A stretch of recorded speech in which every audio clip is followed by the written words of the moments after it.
Mina olen Klaus-Peeter ja räägin teemal kahe vahelusklik. Otsustasin seda üpris vabalt tõlgendada, nii et valmistu teema mitmekülgseks lahkamiseks. Mida teha, kui sul on usu osas kahtlusi või küsimusi? Ehk märkad, et usklikud mõistavad mõnda asja üksteisest erinevalt. Kumb on siis õige? Või kuuled veenvaid argumente, miks Jumalat üldse ei saa olemas olla? Või juhtub sinu elus midagi kohutavat? Tekib segadus ja võib-olla isegi kaob täielikult tunne, et Jumal on su elus tegutsemas ja kohal. Mida siis teha? Iga olukord on natuke omamoodi ja selles mõttes on mul raske seda probleemi ühe mütsiga lüüa. Küll aga olen mõnes asjas päris kindel. Nende mõtete eest põgeneda pole vaja ja kartma ei pea. See pole mitte ainult päris tavaline praegu siin samas meie ümber, vaid on ka piiblis pidev katsumus, isegi väga ustavatele järgijatele. Võtame näiteks Peetruse loo. Kuigi Jeesus ise ütles tema kohta Matteuse 16. peatükis: sina oled Peetrus ja sellele kaljule ma ehitan oma koguduse. Siis vaid paar salmi edasi ei suuda Peetrus mõista, miks Jeesus peab surema. Ja Jeesus pidi talle vastama: tagane vastupanija, sa oled mulle kiusatuseks, sest sa ei mõtle Jumala, vaid inimese viisil. Ja Peetrusel ei olnud see sugugi ainuke hetk, kus ta ei suutnud asju näha Jumala viisil. Matteuse evangeeliumi 14. peatükis ütleb Peetrus vee peal kõndivale Jeesusele: issand, kui see oled sina, siis käsi mind tulla enda juurde vee peale. Tema ütles: tule. Ja Peetrus astus paadist välja ning kõndis vee peal ja tuli Jeesuse juurde. Aga tuult nähes lõi ta kartma ja hüüdis uppuma hakates: issand, päästa mind. Jeesus sirutas kohe oma käe, haaras temast kinni ning ütles talle: sa on nõdrausuline, miks sa kahtlesid? Asi ei olnud ju otseselt selles, et Peetrus ei oleks uskunud, aga elus on asju, mis panevad kartma. See on inimlik. Ja kuigi Jeesus soovib, et me jõuaks kohta, kus me ei mõtle enam inimese, vaid Jumala viisil, on ka mõistetav, et see on protsess. Hispaania 16. sajandi müstik Risti Johannes, mitte siis Ristija Johannes, kirjeldab oma raamatus Hinge pime öö, kuidas ka täielik Jumala hüljatuse tunne võib olla osa usulisest kasvust. Lõpuks saab usk rajaneda ka usaldusele, mis on sügavam tunnetest ja tajust. Mulle meeldib eriti psalmi 132 ingliskeelne tõlge. But I have calmed and quieted myself. I am like a weaned child with its mother.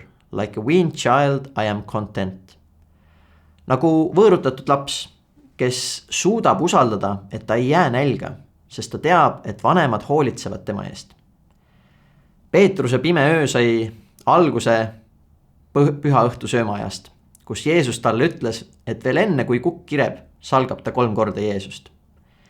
Hiljem Getsemani aias palub Jeesus jüngritel temaga koos olla ja palvetada, aga nad jäävad magama ning kui Jeesust tullakse vahistama, ei suuda Peetrus ikka mõista, et Jeesus ei hakka vastu ning Peetrus ründab vahistajaid. Kui ta pärast seda veel 3 korda väidab, et ta ei tunne Jeesust ja kuuleb selle peale, kuidas kukk kireb, on ta häbi ja hirm ilmselt väga suur, aga ta ei lähe Jeesuse juurde. Ta küll usaldas Jeesust, aga tema inimlik osa ei suuda mõista, miks ta peab surema. Ta tunneb end mahajäetu ja üksikuna. See pole muidugi loo lõpp. Kui Jeesus ilmutab end talle uuesti ja piltlikult öeldes kutsub teda uuesti end järgima, on tulemuseks sügavam usaldus, mis teeb Peetrusest lõpuks tõesti selle kalju, mille peale kogudus rajatakse. Ja kui korraks vaadata ka, mis Jeesuse endaga toimub ristilöömise käigus, siis ka tema ütlustest paistab välja hüljatuse tunne, vahetult enne, kui ta sureb. Matteuse evangeeliumis on Jeesuse viimased sõnad: mu Jumal, miks sa mu maha jätsid? Johannese evangeeliumis: mul on janu ja see on lõpetatud. Ja Luuka evangeeliumis: isa, sinu kätte ma annan oma vaimu. Jeesuse usaldus on täielik, aga inimlik osa ka Jeesuses tunneb hüljatust. Ühelt poolt on seega hüljatuse tunne inimlik ja võib olla mõnes eluperioodis paratamatu. Aga see ei pea olema lõplik. Ja siinkohal tunnen nagu ikka tihti, et elus on mingi kesktee ja tasakaal. Ning kui mingist asjast ühe nurga alt rääkida, siis võib see lükata küll kesktee poole, aga võib olla hoopis tee pealt välja teises suunas. Kõik kannatused meie elus ei ole mõeldud kannatamiseks. On väga palju asju, mida saame teha, et ennast ja oma lähedasi neist hoida. Ning kindlasti peaksime tegema, mida suudame. Mis ma tahan öelda, on, et kui miski on meie kontrolli alt väljas, tunneme end hüljatuna või kardame, siis pole vaja sinna veel uut lisakihti hirmu, et oleme seda tundes kuidagi Jumalaga pöördumatult pahuksis. Kui me kardame hirmu ennast, saab tekkida nii-öelda nõiaring, millest on raske välja saada. Et ma kardan ja siis ma kardan, et ma kardan ja siis ma kardan, et ma kardan ja nii edasi. Lisaks tooksin välja selle, et kui sul on sügav kriis, siis otsi tuge. Kõik rasked protsessid ja on seda enam veel rasked, kui teeme neid üksi. Et mõnikord piisab kogukonnast, väikegrupist või mõnest lähedasest. Mõnikord võid vajada ka professionaalset abi. See on okei. Me olemegi mõeldud üksteist aitama. Aga kuidas oleks nüüd ühe kannapöördega? Mul oli seal alguses veel paar erinevat varianti, mis võib usus küsimusi tekitada. Mul endal oli väga palju küsimusi, just enne kui ma usklikuks sain. Kasvasin üles pigem agnostikuna. Nagu Meego kõnes natuke juttu on, siis valgustusajastust pärit suunis kõiges kahelda oli minus väga tugev. Tegelikult on siiani. Mulle tundus ühtmoodi jabur kindlalt öelda, et Jumal on olemas, kui ka öelda, et Jumalat pole olemas. Olen ka siiani väga teadusliku meetodi usku, kuid Jumala olemasolu küsimus ei ole teadusliku eksperimendi teel kontrollitav. Ja lisaks on muidugi küsimus sellest, kuidas Jumal läheb kokku meie tänapäevase teaduspildiga. Piiblis paistab justkui fookuses geotsentriline maailmapilt, kus inimene on ka maa loomisest saadik olemas. Pealegi luuaks seda tühja koha pealt, mitte ei kujune inimene evolutsioonilise protsessi tulemusel. Mind aitas nendes küsimustes kaks asja. Esiteks, ma olen küll suur teaduse fänn, aga mu vaade maailmale ei ole eriti materialistlik. Erinevalt üldiselt levinud arvamusele ei väida tänapäeva teadus, et saab kõigest aru ning füüsikaseadustes on päris palju veidrust.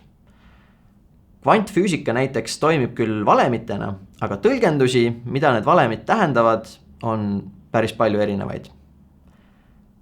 Maailma saab näha läbi erinevate filtrite. Ning kui mõnes olukorras on kasulik näha maailma kui näiteks osakesi, mis seaduspärade järgi käituvad, ütleme keemias näiteks, siis teame, et see ei ole kõige madalam kiht ning sellest kõige madalamast kihist arusaamine pole üldse lihtne. Käib füüsikutele ikka veel väga tekitab peavalu mingis mõttes. Ja pealegi levib järjest rohkem simulatsiooniteooria, mille kohaselt elame kellegi välise loodud simulatsioonis.